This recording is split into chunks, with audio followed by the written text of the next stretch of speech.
chaos unfurled.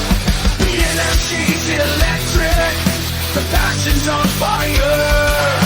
Kicking out podcasts, take it higher and higher. What's going on, Kicking Out Podcast Nation? It is not Sunday night. It's actually Thursday, November 21st, just 2 days before AEW Full Gear 2024. Should be a great show.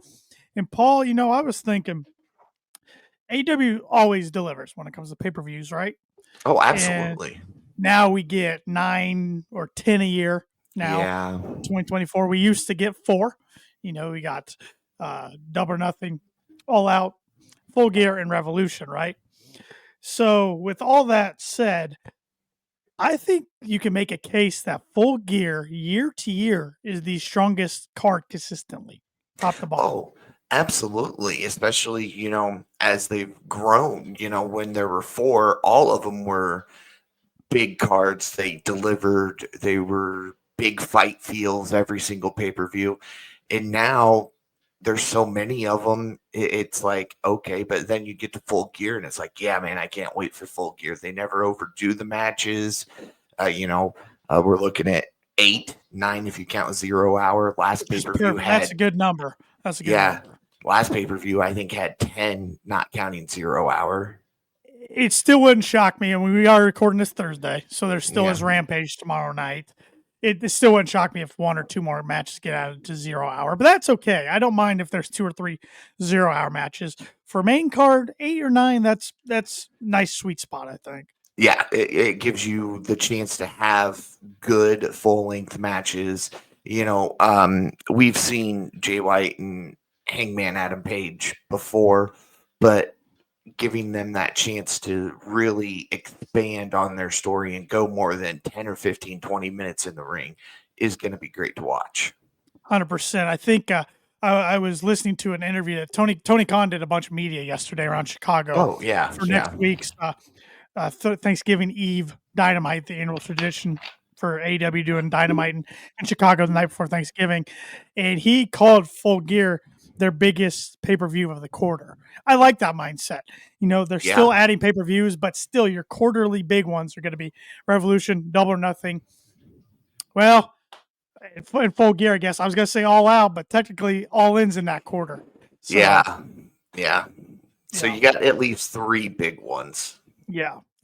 So but nonetheless, it's going to be exciting tomorrow night, or Saturday night. Excuse me, it's not Friday. Saturday night.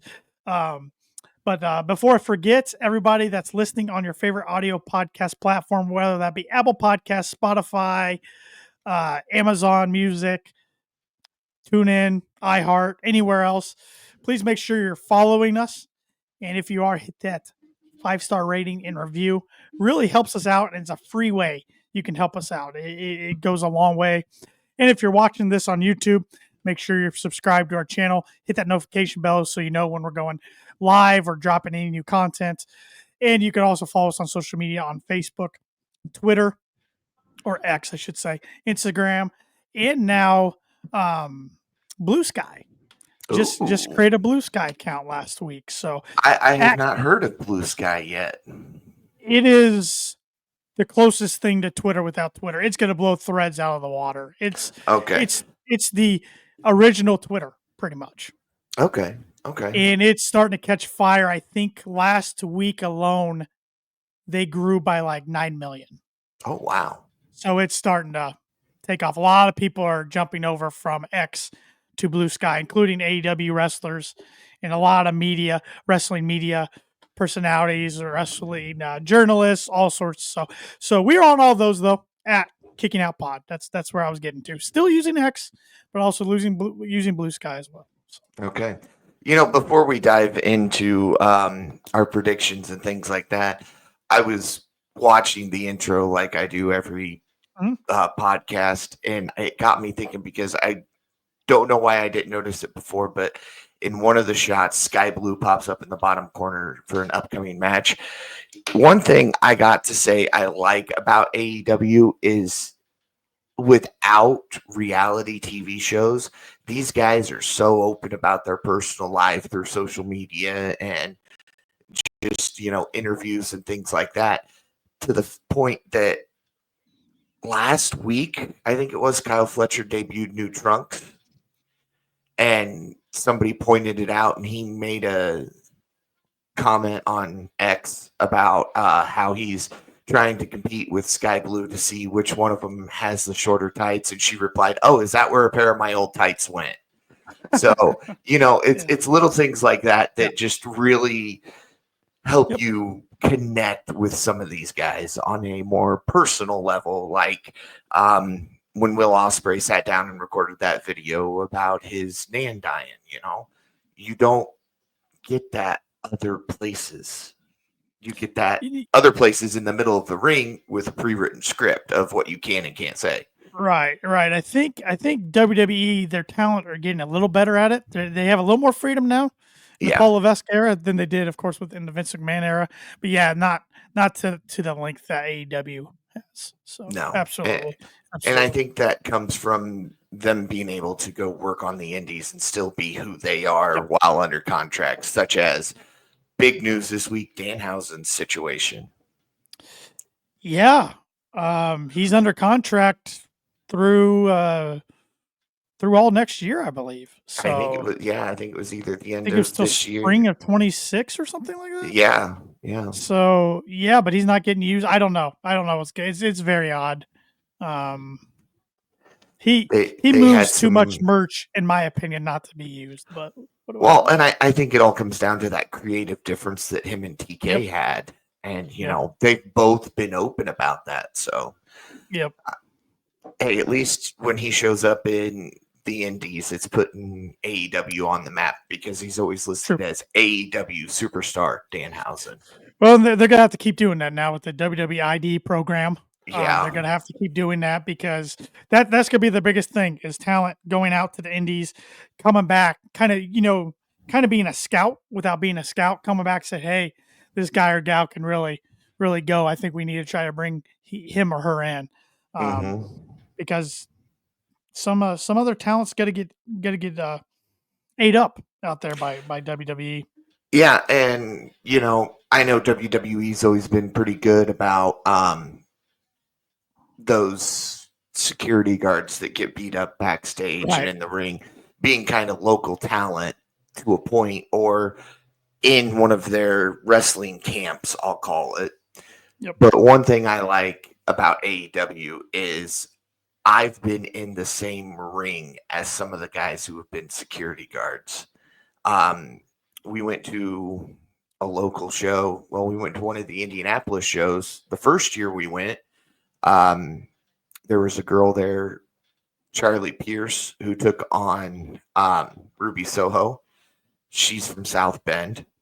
The human highlight reel, Isaiah Moore. I've shared a ring in a locker room with him, and he's been on AEW multiple times. I mean, he got slammed by Mina Shafir in one of the first appearances of the new Death Riders. So it's nice that AEW really does that, and they don't try to hide their faces. They let them have that spotlight, whether it be Joe Keys and Cheeseburger in the ring or somebody getting beat up backstage. You get to see that face. So it's like, if you've been to an indie show where those guys have been at, and now you're seeing them on AEW television, it's like, holy crap, I know that guy.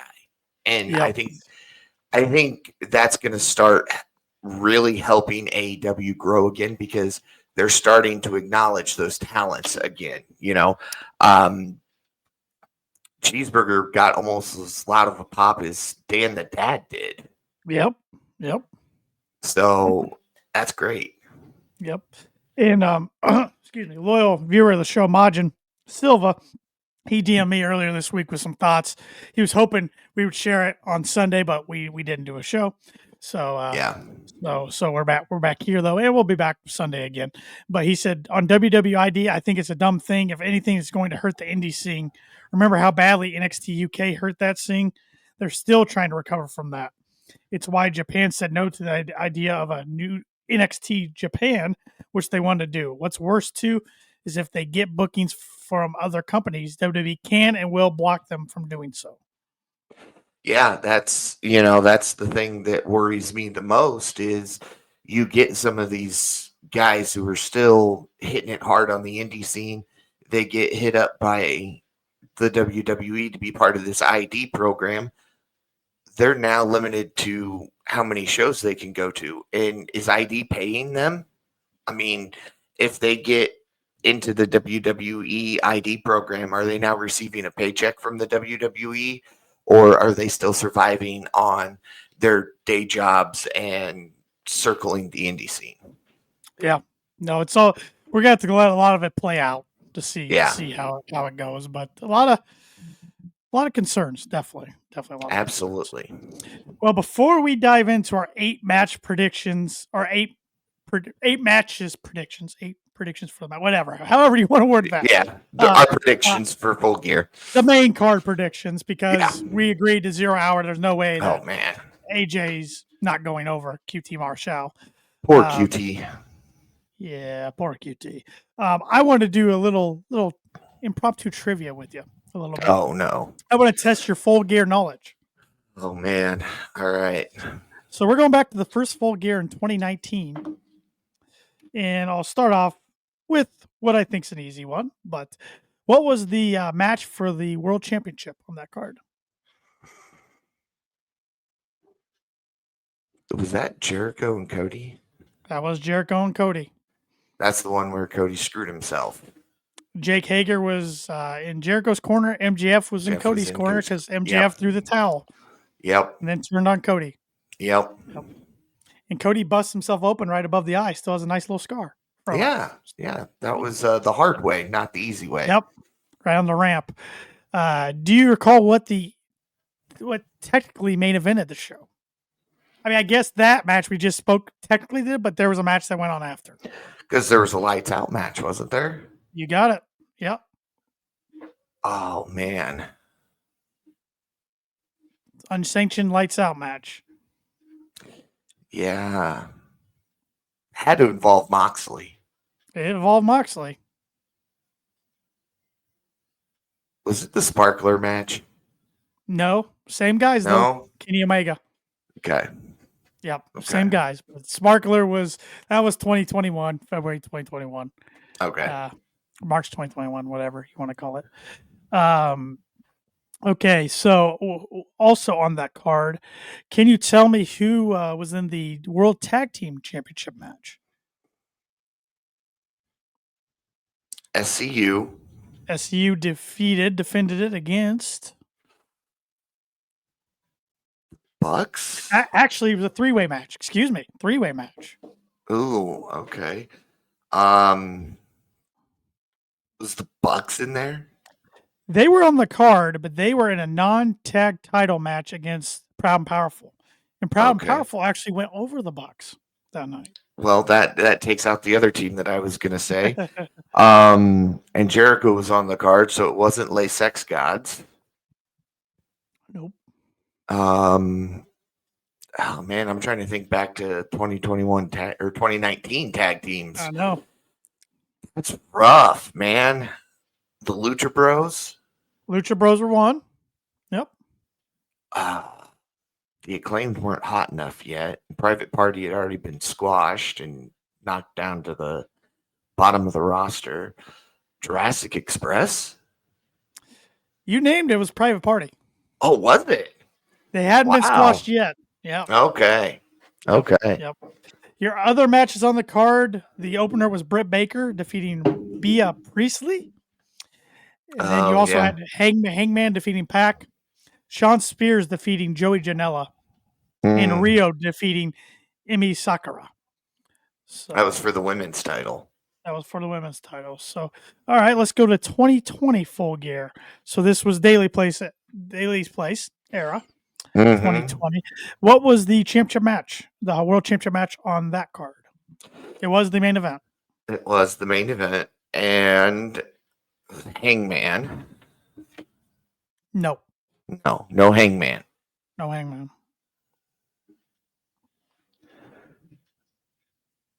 I know it happened during Daily Place. I don't remember if it was Full Gear or not. Was this Jericho Orange Cassidy?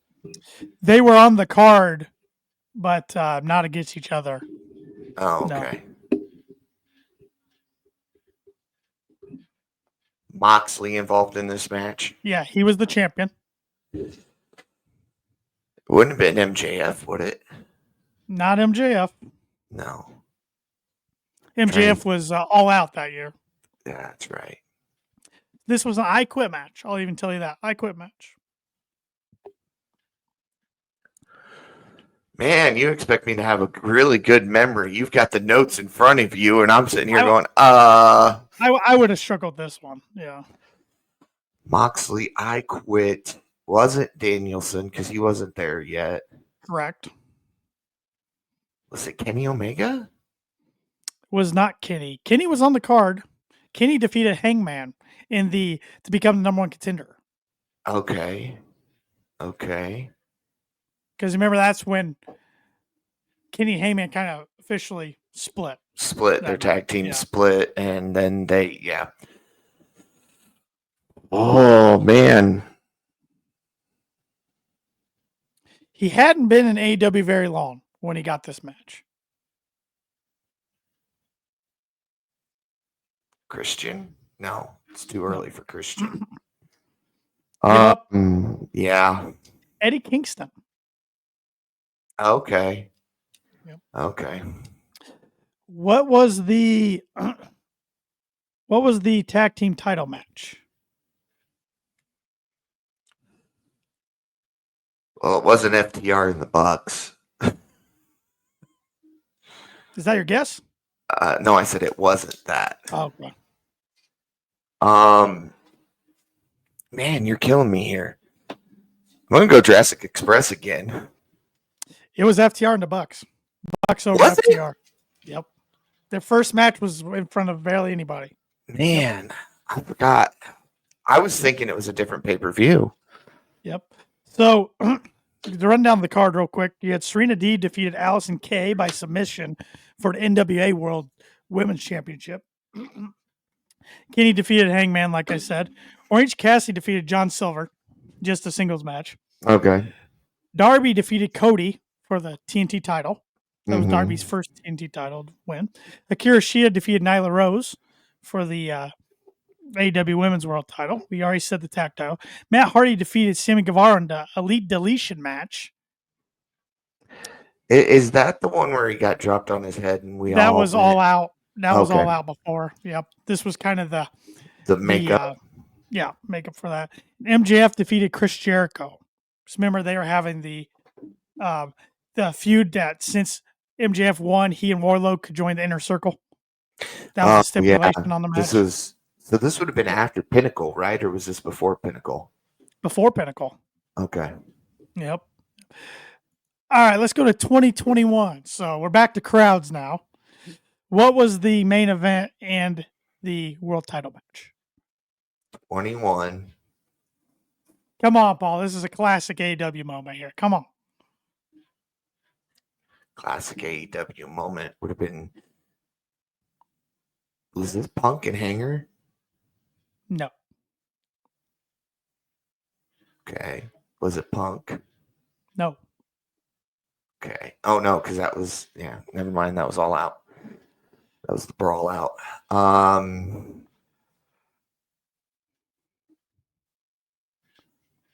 Moxley. Nope. There's only a handful of champs here. And that's Jericho, Kenny, Hangman, Punk, and Moxley, and Danielson and MJF. So it would have been MJF. No. Danielson? No. No. Kenny? Kenny was the champ, and he lost to somebody this night. So it would have been changing of the hands to another champ. Yeah, it was like a whole year-long story. Hangman. Yeah, there you go. Hangman over Kenny. I said Hanger, and you said no. I did not say no on Hanger. I did not. Okay. I did not. All right. I'll let you have it. I'll let you have it.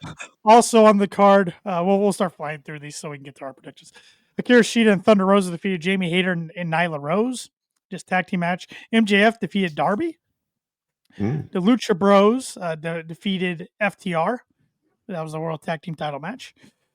Bryan Danielson defeated Miro to receive a future AEW World Championship match. Christian Cage and Jurassic Express defeated the Super Click, Young Bucks, and Adam Cole. Cody Rhodes and Pac defeated Malachi and Andrade. El Idolo. Oh, yeah, that was one of those. Yeah, that was that random weird tag match that nobody could ever make sense of. That was Cody's last pay-per-view match in AEW. Yeah, and it was a crap match. Britt Baker defeated Tay Conte. CM Punk defeated Eddie Kingston. The Inner Circle defeated the Men of the Year, which were made up of Ethan Page, Scorpio Sky, Junior Dos Santos, Andre. Yeah, with that weird manager. Yeah. That Brandy told to shut up, and a few other choice words. Dan Lambert. Yeah. All right, a few more here. 2022. So this is after Brawl Out. What was the main event for the AEW World Championship? Punk and MJF. After Brawl Out. You got MJF right. Remember, Punk had to go away for a while. Yeah. Oh, yeah. This was the year he missed it. Cole? No, that storyline hadn't started yet. Can I have option A, B, C, D? William Regal was involved in the match. John Moxley. Yes. MJF defeated Moxley because remember, Regal helped MJF win. And then Regal ended up leaving the company. And then the next Wednesday was in Indy where we got to see the Triple B debuted. Yes. And the end of the turn on Regal. And then Regal ended up leaving. Yep. Elsewhere on the card, Best Friends and Orange Cassidy and Rocky Romero and Danhausen. She's defeated the Factory. That's just the Best Marshall, Friends. Aaron Solo, Lee Johnson, Nick Comoroto, and Cole Carter. There's a name I forgot about. Ricky Starks defeated Brian Cage. It was an Eliminator tournament semifinals. Oh, of course, Eliminator. Eddie Kingston defeated Jun Akiyama. Yeah, I remember you offered to let me read the names on this prediction show, and I was like, nah, you got this. You're good at it. Jungle Boy Jack Perry defeated Luchasaurus by submission. Oh, yeah. That was in a cage match. That was in a steel cage match. Yeah, this was the start of the dropping of the Jungle Boy. The 6-man trios tag match. That triangle defeated the Elite. Because that was their return. The Elite's return that night. Jade Cargill defeated Nyla Rose. Chris Jericho defeated Bryan Danielson, Claudio Castagnoli, and Sammy Guevara. That was a 4-way match for the ROH World Title. Saraya defeated Dr. Britt Baker. Samoa Joe defeated Wardlow and Powerhouse Hobbs. It was in the TNT Championship. And Sting and Darby Allin defeated Jeff Jarrett and Jay Lethal. And Jamie Hayter defeated Tony Storm. And for the World Tag Team Championships, the Acclaim defeated Swerve in Our Glory. Swerve in Our Glory. Good Lord. And lastly, last year's Full Gear. Yeah. 2023. What was the main event / world title match? It was MJF. Yep.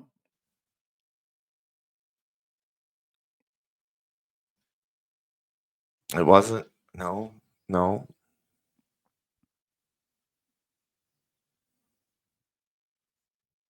How is this a year old and I can't even remember it? Guess it wasn't very memorable to you. Well, this was in the era of MJF failing me every time I put him on the card. So it's true.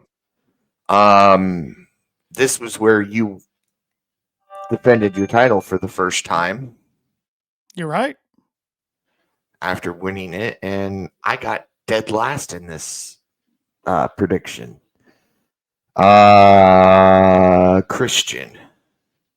Good guess, Jay White. MJF defeated Jay White. Oh, okay. Elsewhere on the card, and Eddie Kingston defeated Jay Lethal. That was ROH World Championship match. Yep, I remember that. Claudio defeated Buddy Matthews. I do not remember that at all. I don't. MJF and Samoa Joe defeated the Guns. That was ROH World Tag Team title match. Oh, yeah, because this was the one that we thought if he dropped one, he was dropping both, and Correct. he didn't. Correct. Sting, Darby Allin, and Adam Copeland defeated the Patriarchy. Ric Flair joined them for that match. Mm-hmm. Orange Cassidy defeated John Moxley. That was the International Championship. Timeless Tony Storm defeated Hikaru Shida. That was the AEW Women's World Championship. Four-way ladder match for the AEW World Tag Team titles. Ricky Starks and Big Bill defeated LFI, FTR, and Kings of the Black Throne. Julia Hart defeated Chris Statlander and Sky Blue for the AEW TBS Championship. Swerve Strickland defeated Hangman Adam Page, Texas Death Match. And the Golden Jets, Chris Jericho and Kenny Omega defeated the Young Bucks. Yeah, and that was right before Kenny got sick again. Yes, they were supposed to get a World Tag title shot. Kenny got sick. At the next pay-per-view. Yep, at World's End. So we haven't seen Kenny since. Well, in a match. Well, yeah. Okay, before we get started, we were texting about this last week, and we didn't get a chance to discuss it because we did not have a podcast this past Sunday.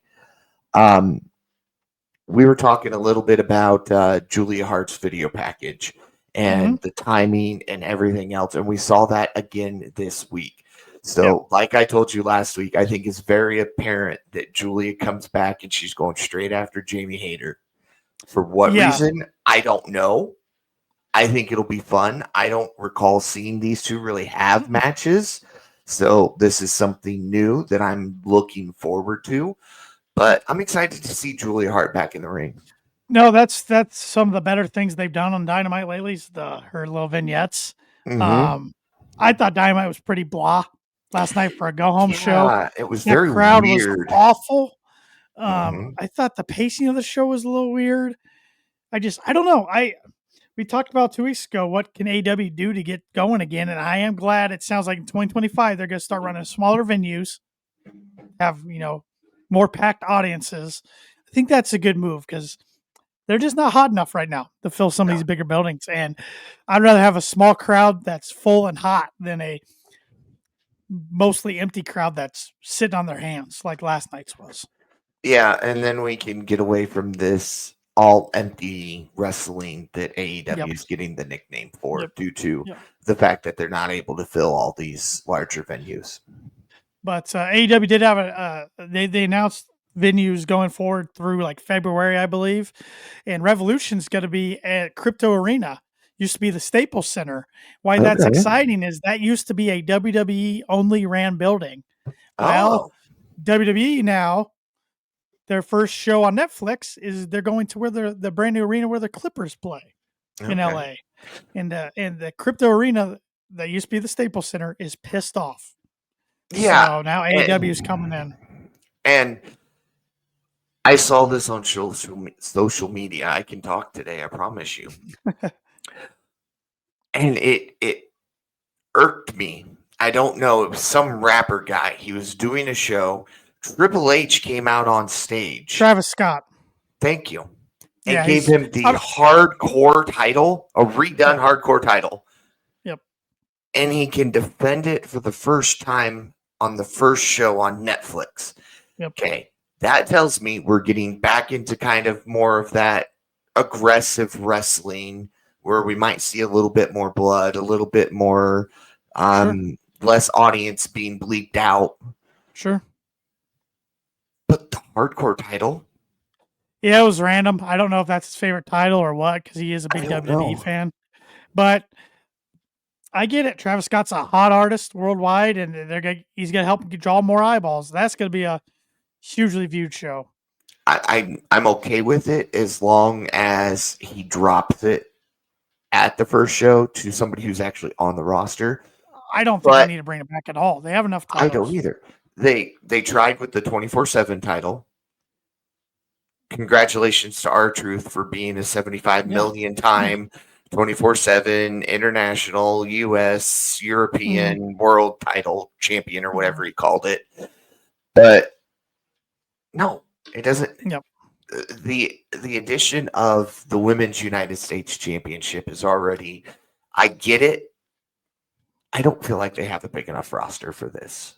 Yeah. They And if Oh, they they're do, trying to show go. me. I see the same 10 women, 12 women every time I tune in. I heard a report too, sticking on the Netflix conversation real quick before we go into the Yeah. predictions, because this could impact HBO Max stuff too for AEW. It sounds like there's going to be, starting next year, a way for to calculate ratings on streaming services. So I thought we were done with the ratings conversation. Here we go. Oh, It's never and the going last thing I will say, Netflix, beef up your servers if you're going to do this. Yep, I I didn't was one of the watch ones the who couldn't fight. watch the fight. I couldn't. I tried. Didn't want to. I had a feeling it was going to go the way it went.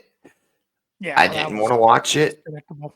but I log on and all of Facebook, all of Twitter, all my Instagram, all complaining about Netflix. Well, it worked until the main event. That's what sucked. And Because that's kudos what to those two everybody women. wanted to see. Those two women showed out, and they were the best match of the night by far. But yeah, I'm sure they'll have it figured out by January. They're going to have it figured out on Christmas Day when the NFL has their first ever game on Netflix. So, Yeah. because NFL won't fly with that.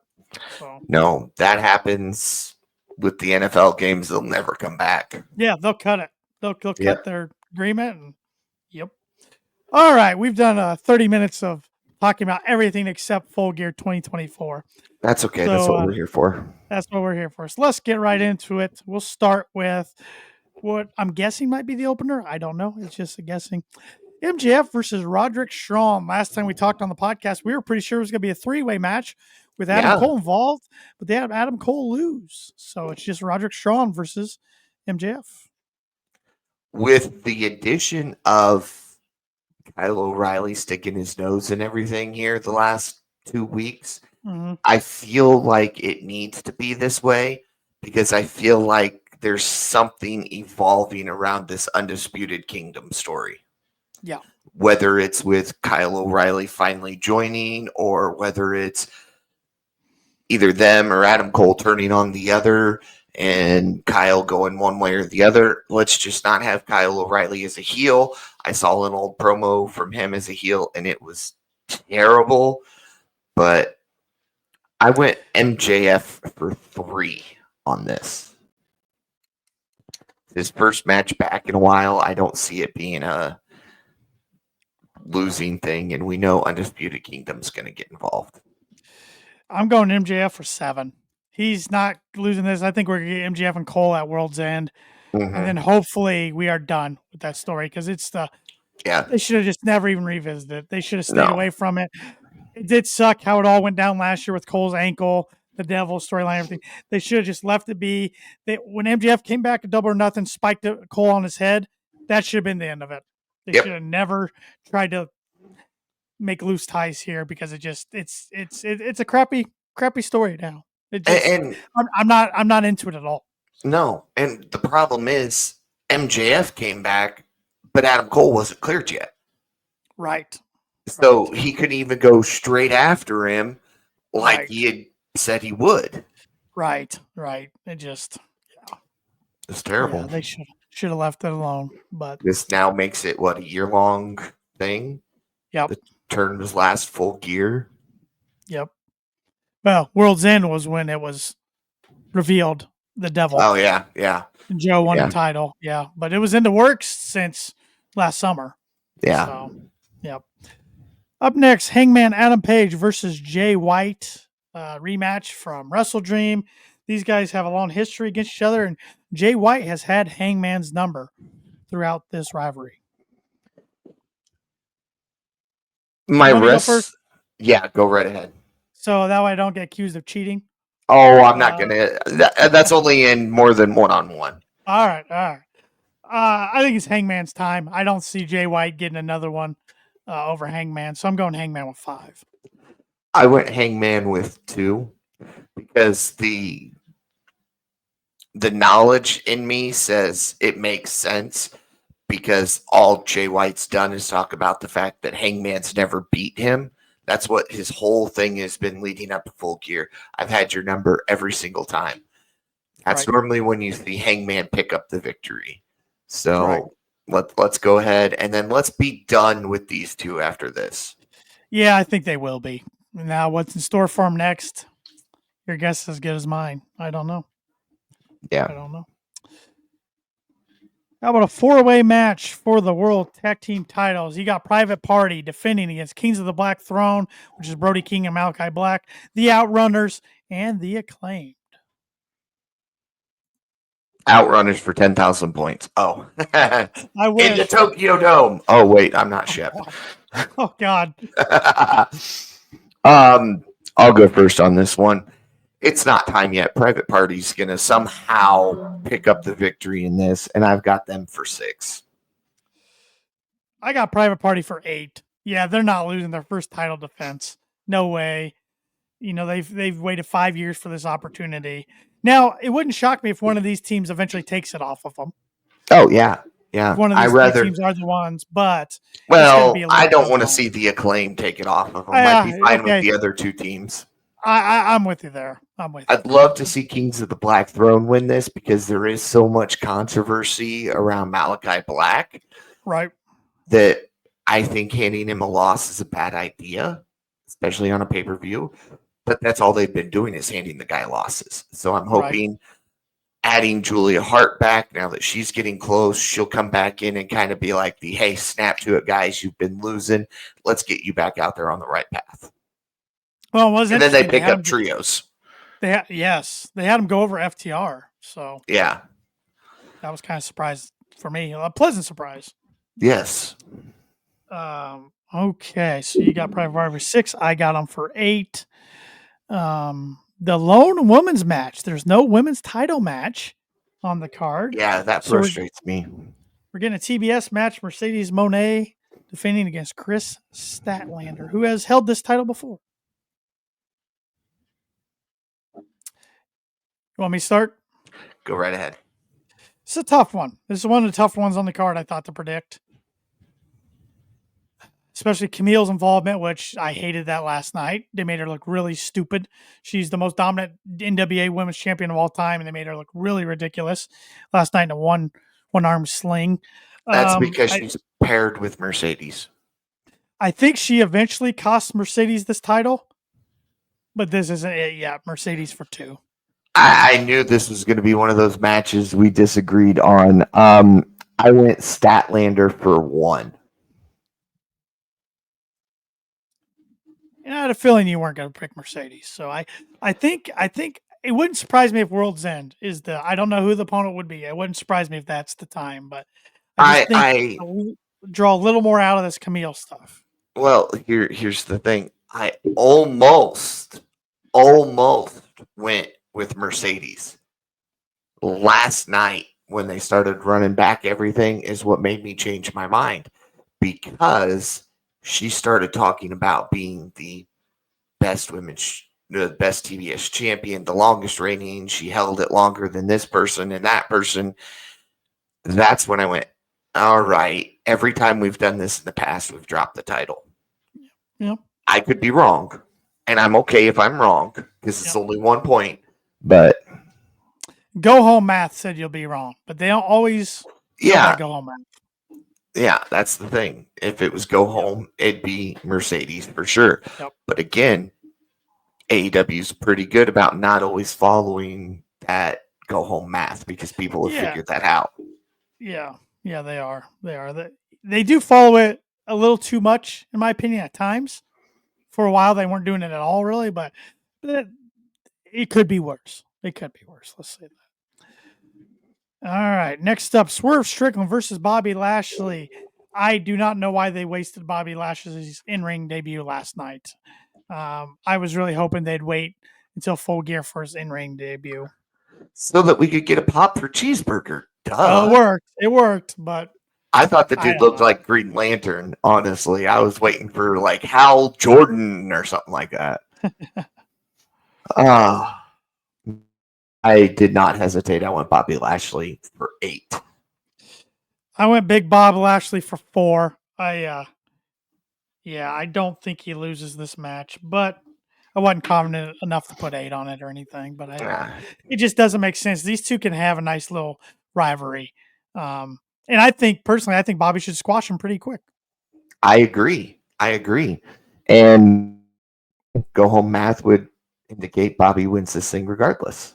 And I know a lot of people say, well, you can't squash Swerve. He's a former world champion. He's one of your biggest stars. I get it.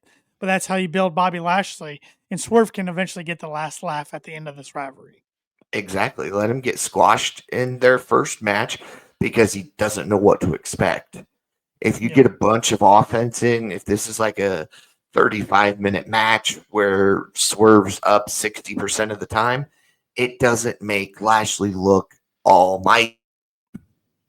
Right. You can even have Hurt Syndicate get involved. I mean, it doesn't have to be clean by any means. Probably won't be clean. No, have MVP hit Prince Nana again, and Swerve turns around to look at that and roll up 1, 2, 3. Yep.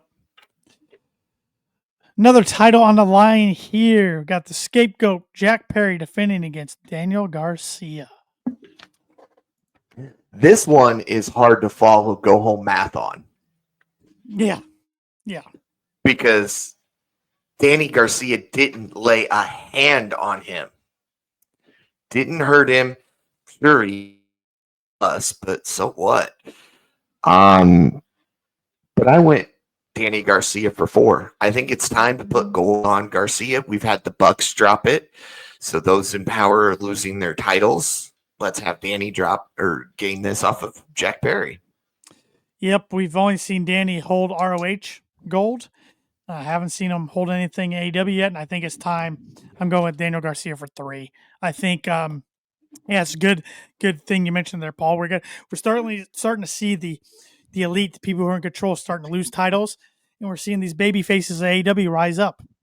Private Party, Daniel Garcia. Could Darby Allin or perhaps Orange Cassidy be next? Who's going to take the Continental off Okada? We'll probably find out in the C2. Yep. 2 matches left. We got a personal feud here between former best friends Will Ospreay versus Kyle Fletcher. Yeah. I want to hear what you got on this. This was the toughest one for me to predict because I see both sides. I'm like, Ospreay, he'd be willing to take another loss. He's Will Ospreay. He's very unselfish. But part of me is like, especially if he wants to get in a world title match mix, I don't really want to see him taking a loss. But a loss could do wonders for Kyle Fletcher.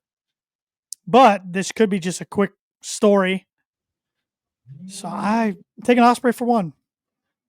Okay. All right. Now, this was originally my 1. I will say that. But then the Mercedes stat thing, I had to switch those 2 switches around. So this is originally how confident I was in Mercedes until I made my change, just so you know that. I went Kyle Fletcher for 7 based off of history, because every time the Don Callis family has kicked a member out, we had Kenny and Ospreay. Ospreay went up. So I think that's going to be the same thing here.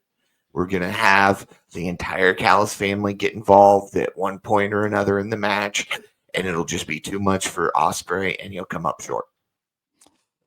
Yeah, that's definitely. I mean, I don't think we're going to have any tiebreakers tonight. No. Just due to that. So yeah.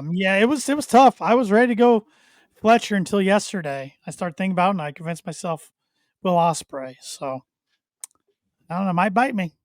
This was hard, but I actually, believe it or not, Tanner, I did research.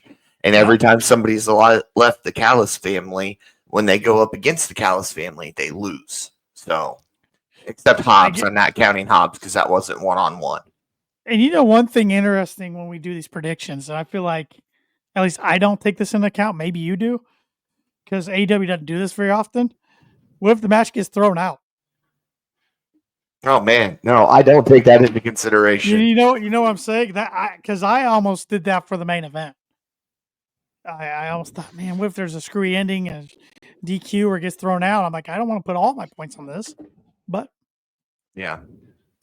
they rarely do that, especially on pay-per-views. So Yeah. I think you'd see that, and we've seen it only a handful of times on regular television. true, So true. seeing it on a pay-per-view would be really screwy. Yeah. But this is the same company who gave us an exploding barbed wire death match that turned out to be sparklers. That Paul loves to talk about over and over again on this damn podcast. He knows we say we're never going to talk about it again. I'm just saying, No, it's all good they stuff. brought us that, so anything's They did. possible. They did. And lastly, for the AEW World Championship main event, these guys have been against each other many different times, pay-per-views. John Moxley defending it against Orange Cassidy. I'm just looking at this and I'm going, you've got 4 points on this, right? I got 6. Oh, 6. My I can't four-pointer count. was Lashley. Oh, yeah. I didn't write that down. That's why. Mhm. Because I was talking about myself. So I when believe we you wrote got it down. 5 on this. I do. All right. This is interesting. This is one of those, like you said, that if AEW is going to throw anything out, this is going to have a wonky ending, and it would be this match. But I think there's going to be a lot of outside involvement. I don't think this is the time yet because this would be his first defense. I went with Moxley. I went with Mox as well. It's not time. It's not time. And I know. And I think at some point, I think it's going to be a long, drawn out battle. I hate to say this. I wouldn't be surprised if Christian came down and then got attacked by somebody else from within Death Riders. Yeah, I could see that. And that sets up the next possible feud for them. I keep forgetting about Christian. You got to have Darby mixed. I mean, Darby lost last night to Claudio, which was a surprise. He's gonna be mixed in with this somehow. He's not on the card, and there's a reason he's not on the card. Right. And you know who's now else isn't on the card? The Young Bucks and also Chris Jericho. Yeah. And why I bring that up, I'm not mad at all, especially with like Chris the Jericho. first time, isn't it? This is, I think, only the second time Jericho's not been on a card, and I know for a while it was the Bucks and Jericho had the longest streak. So I asked our buddy AEW Metrics. I'm like, hey, do you know who has the longest current streak of having matches on pay-per-view? He goes, I believe it's currently a 3-way tie between the Bucks and Ospreay. Since the Bucks are not on the card, it will be Ospreay when he faces Fletcher. They're the only 3 on every pay-per-view this year to date. That's surprising. So one of the newer guys in the company has the longest streak. For this year. Yeah. Or longest active streak going. Yeah. So, but also while we're talking about the Moxley stuff, I should bring out Majin once again, loyal viewer of the podcast. He sent me a DM pertaining to the Moxley stuff. Okay. He said, Death Riders versus AEW Mox really does nothing for me as it is, but this story as is hasn't been hitting for me. For one, the attacks every week almost are becoming annoying. Secondly, there's no big threats to them on Team AEW side, so why should we get behind them? Also, can we please get a woman in there to either give Shafir some comeuppance or to get beaten up by her? It also feels like some people involved are horribly miscast in certain ways. I trust AEW, but I'm going to need this to actually, develop. I could see that.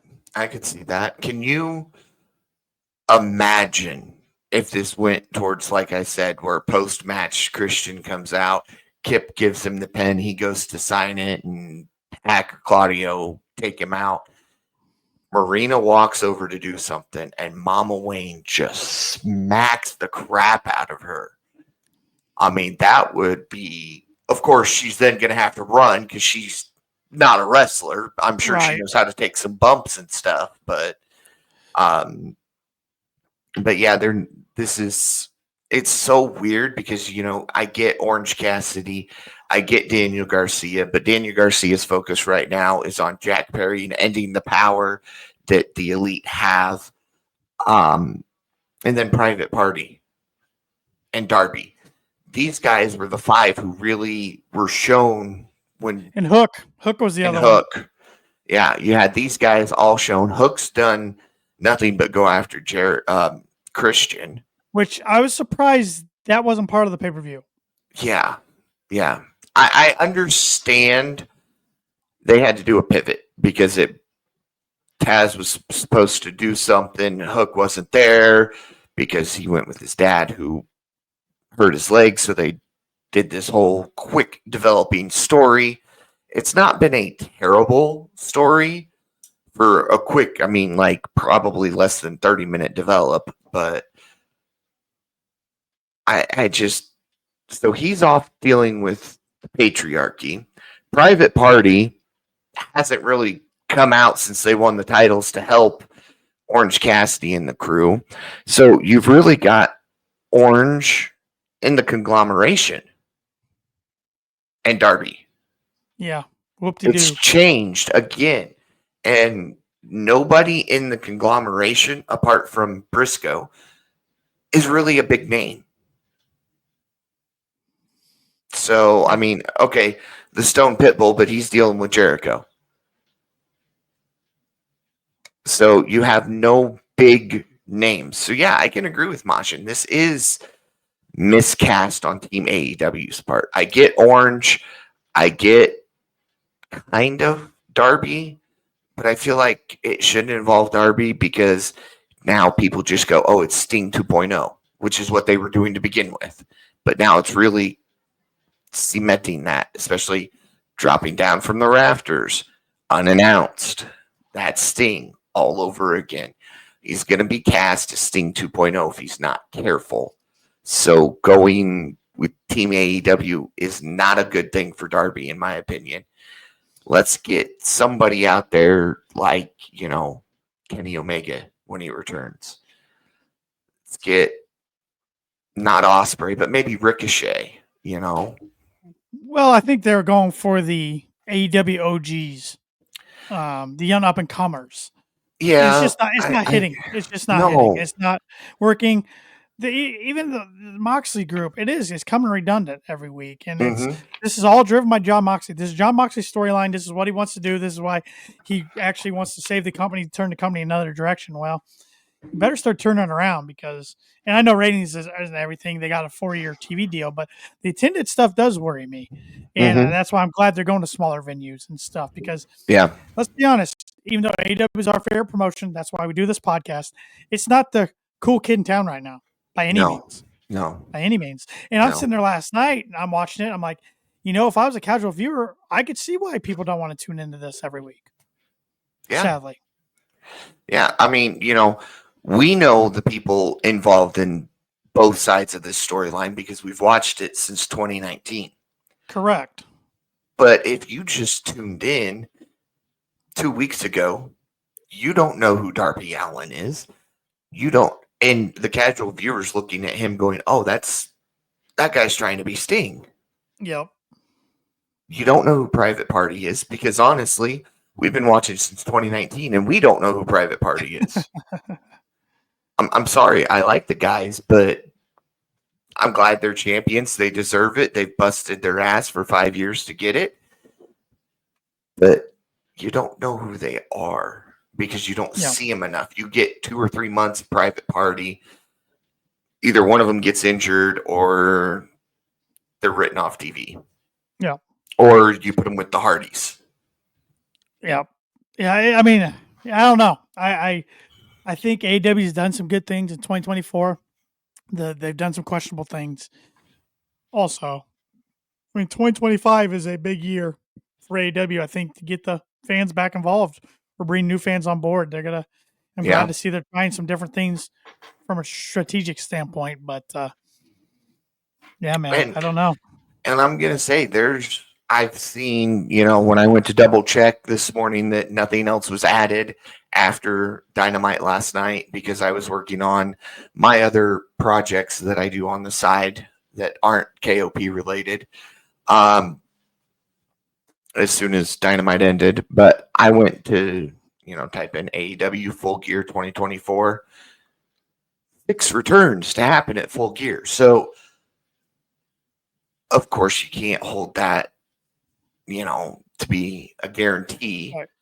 Right. But it worries me because what are we going to see? Is it time, if there truly is somebody giving Mox orders, is it time to have them show up? Can you wait till World's End? I mean, commentary still occasionally mentions something about somebody pulling the strings of the Death Riders, but they've started to refer to it as John Moxley's Right. Death Riders. Right. So it's not John Moxley and the Death Riders, which sounds like a band. It does. But it's John Moxley's Death Riders. Yep. So if there is anybody, you got to do it. Otherwise, the hype's gone. And you're never going to you'll still get a pop if it is the name that everybody has thought for a while Shane now. McMahon. Yes. But you're not going to get the pop for this storyline if you don't pull the trigger now. Yeah, I don't know. It's going to be interesting when we do our, so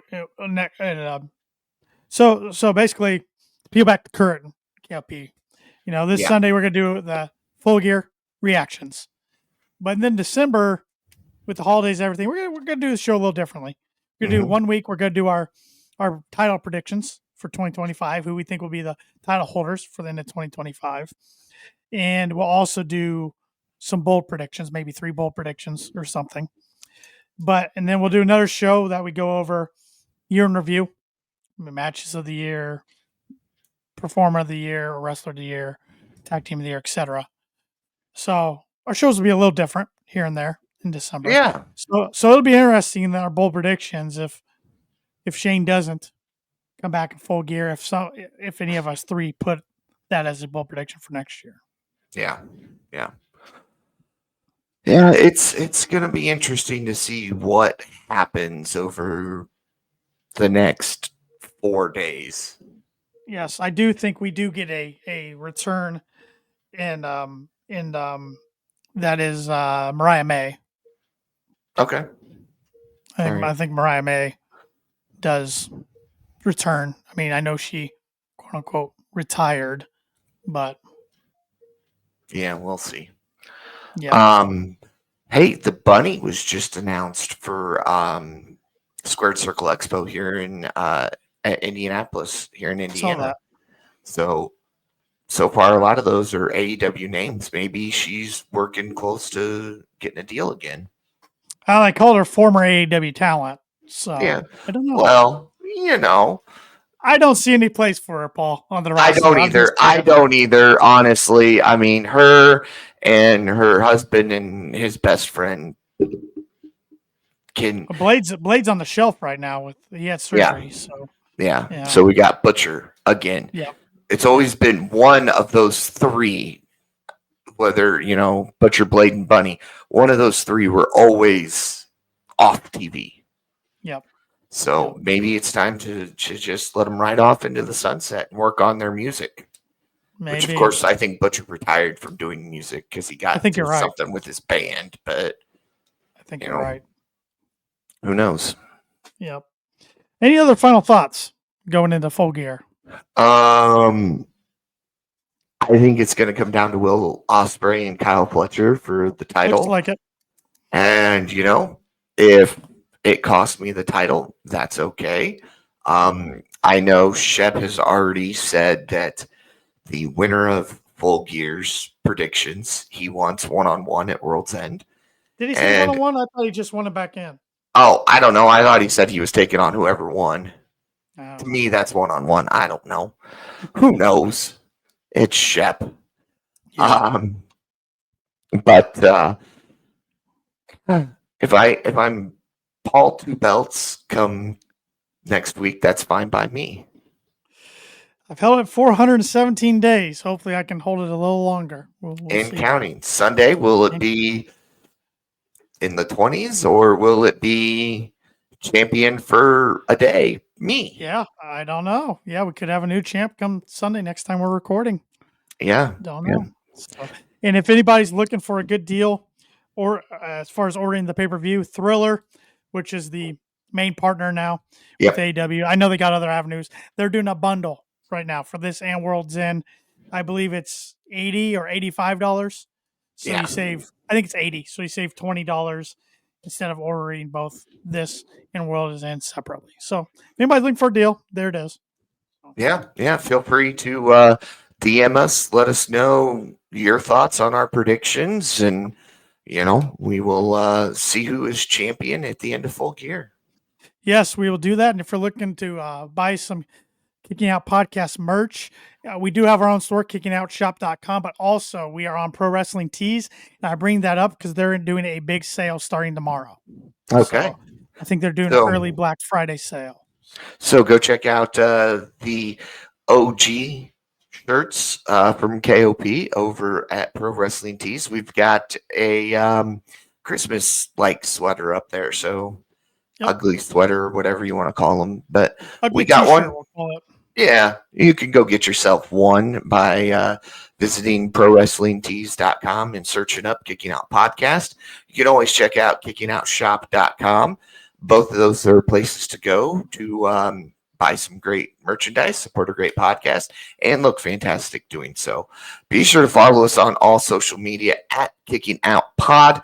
Tanner gave you all the places we are at earlier, and I'm sure we'll be making announcements of who the winner is at the end of Full Gear on all our social media. And be sure to listen to the Kicking Out podcast wherever it is you listen to your podcast. And if that happens to be Apple Podcasts specifically, leave us that 5-star review. Really helps us there because we are 5-star KOP. And be sure to follow all of us on social media. The man who is not here since he did not get to challenge for the title, Austin Shepard at the Shep27. Follow Tanner Lee at Tanner Lee 92 and follow myself at Paul Zartman 87. And with that, for Tanner Lee, I'm Paul Zartman. Join us again Sunday as we kick out yet another podcast.